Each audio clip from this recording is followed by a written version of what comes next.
les magéphotes, donc les épidémies, ça serait une conséquence du fait qu'on n'a pas trop regardé les gens pour ce qu'ils sont.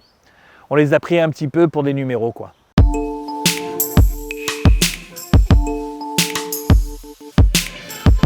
Vous savez que dans la Torah, lorsqu'on parle d'épidémie, la plus connue de celles qui sont traitées dans la Torah, c'est celle qui est due au dénombrement. Bon, on sait tout ça, on n'a pas le droit chez nous de compter les gens. On ne peut pas dire 1, 2, 3, 4, 5, 6, 7, voilà, il y en a 700, il y en a 650. Non, on ne peut pas. On est obligé de passer par un super... On fait autrement, soit on compte les pièces d'argent, enfin, on ne peut pas compter les gens. Pourquoi?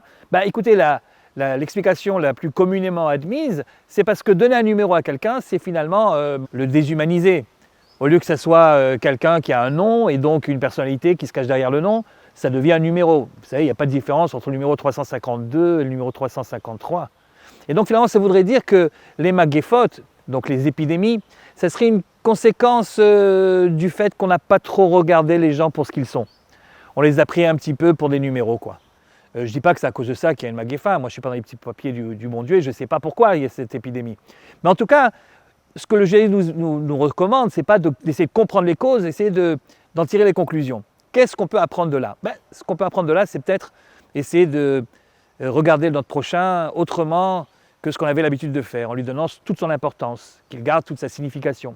Ça me rappelle l'histoire d'Emmanuel Levinas. Vous savez, Emmanuel Levinas, il était pendant la guerre un soldat français et puis il a été pris en captivité par les Allemands, pas en tant que juif, en tant que prisonnier français.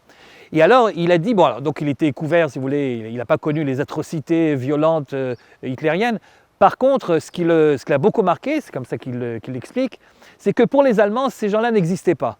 Ils étaient transparents. Ni bonjour, ni au revoir, ni même, par exemple, il raconte que lorsqu'ils faisaient leurs besoins, excusez-moi, eh bien, ils ne se cachaient pas du regard des prisonniers, alors que la décence le demanderait pour des êtres humains. En fait, comme il le dit lui-même, à leurs yeux, on était des singes. Et c'est alors qu'arriva Bobby. Bobby, c'est le chien, le nom qu'il donne à un chien perdu, qui s'était rapproché du camp et qui, lui, s'était rapproché des prisonniers. Alors, il l'avait un petit peu adopté. Tous les matins, quand il partait travailler aux travaux forcés, le chien pleurait. Et puis quand il revenait, il frétillait de la queue, il était très content de les revoir. Conclusion de Levinas, dans cette Allemagne de Kant, le dernier des kantiens, c'était un chien. Quelqu'un qui finalement, pour lui en tout cas, nous étions des êtres humains. Et je crois que ce que nous devons retirer de tout ça, entre autres, une des leçons en tout cas, c'est de nous regarder davantage comme un être humain regarde un être humain et pas un numéro. Nous avons un nom. À bientôt.